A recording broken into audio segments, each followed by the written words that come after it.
அன்புங்கிறது வேதம் போதிக்கிறது வந்து செயல்ல தான் முதல்ல வெளிப்படுகிறது, உணர்வுகள் அப்புறம் உண்டாகிறது, ஃபீலிங் அப்புறம் உண்டாகுது. அப்படிதான் பைபிள் போதிக்கும். நல்லா புரிஞ்சுங்க. செயல்ல தான் முதல்ல வெளிப்படுகிறது. பேரண்ட் சைல்டு ரிலேஷன்ஷிப்ல அதை பார்க்கலாம். பிள்ளை தாய் தகப்பன் ரிலேஷன்ஷிப்ல அதை பார்க்கலாம். பிள்ளை பிறந்த ஒன்று பார்த்துருக்கீங்களா? அந்த பிள்ளையால உங்களுக்கு ஒன்றுமே தர முடியாது. அந்த பிள்ளைகிட்ட என்ன பேரம் பேச போறீங்க? நான் உனக்கு இதெல்லாம் செய்வேன், நீ வளர்ந்து அமெரிக்காவில் போய் நல்லா படிச்சு கிடிச்சு நல்லா சம்பாரிச்சு எனக்கு பணம் அனுப்பிச்சி விட்டுன்னு சொல்ல போறீங்களா? அது என்ன பண்ணுமோ தெரியாது. நீங்கள் என்ன பண்ணுறீங்க? அந்த பிள்ளைய எடுத்து உங்களுக்கு தொல்லை தான் கொடுக்குறது. நைட்டெல்லாம் கத்தி உங்களை தூங்க விடாமல் பண்ணி அசிங்கம் பண்ணி அதை நீங்கள் கழுவுன்னு கழுவி சட்டையை மாற்றி விட்டு சாப்பிட கூட தெரியாது ஊட்டி விட்டு கூடையே முழிச்சிருந்து உட்காந்து நாளெல்லாம் வச்சு விளையாடி அது இது பண்ணி அழுகையெல்லாம் நிறுத்தி அவ்வளோ கஷ்டம் பண்ணி அதனால அது உங்களுக்கு ஒன்றும் பண்ண முடியாது. நீங்கள் எல்லாத்தையும் பண்ணுறீங்க. அப்போ 18, 19, 20 வயசானவொன்னு அவன் நல்லா வளர்ந்து பெரிய ஆளாயிடுறான். சில நேரத்தில் உருப்படாமல் போகிறாங்க பசங்க, ரொம்ப அயோக்கியத்தனம் பண்ணுறாங்க, ரொம்ப மோசமாக நடந்துக்கிறாங்க, நம்ம நினச்ச மாதிரி வரல. இருந்தாலும் இந்த பெற்றோர் பாருங்க அவ்வளவு நேசிப்பாங்க. ஏன் தெரியுமா?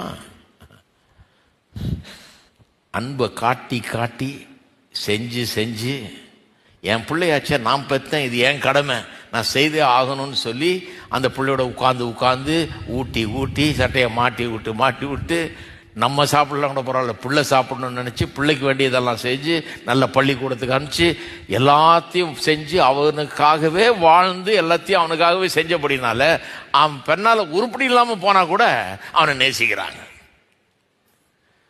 அவன் மேலே ஒரு அன்பு. ஏன்னா இத்தனை வருஷம் அன்பு கூர்ந்ததுனால செஞ்சுக்கிட்டே வந்ததுனால அட்டாச்மெண்ட் ஆயிடுது இல்லைங்களா? இதே புருஷங்கிட்ட மனைவிக்கு புருஷன் இந்த உறவில் பார்த்தீங்கன்னா இது ரிவர்ஸில் போகும். இந்த 18, 20 வருஷம் இந்த புள்ள மேலே அன்பு காட்டி அன்பு வளர்ந்துருச்சு. புருஷங்கிட்ட பேரம் பேசிஸில் வந்திருக்கிறாங்கல்ல, பேரம் தானே மைண்டில் இருக்குது. உன்னால் எனக்கு என்ன லாபம், என்னால் அவனுக்கு என்ன லாபம், அவன் செய்ய வேண்டியதை செய்யாமல் எல்லாம் நம்ம செய்ய வேண்டியதாக இருக்குது.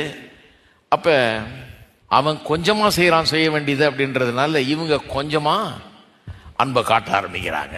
அவனுடைய செயல் கொஞ்சம் குறைச்சிக்கிட்டதுனால இவங்களுடைய அன்பு காட்டுறதையும் இவங்க கொஞ்சம் உணர்ச்சிகளும் கொஞ்சம் குறைஞ்சி போச்சு.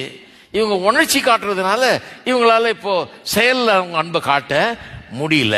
18, 19 வயசுல இந்த பையன் வளர்ந்து இவன் உருப்படாமல் இருந்தாலும் இவன் மேலே அன்பு இருக்குது. அதே 18, 19, 20 வருஷத்துல புருஷங்கிட்ட போதும் ஆயிடுது. அதனால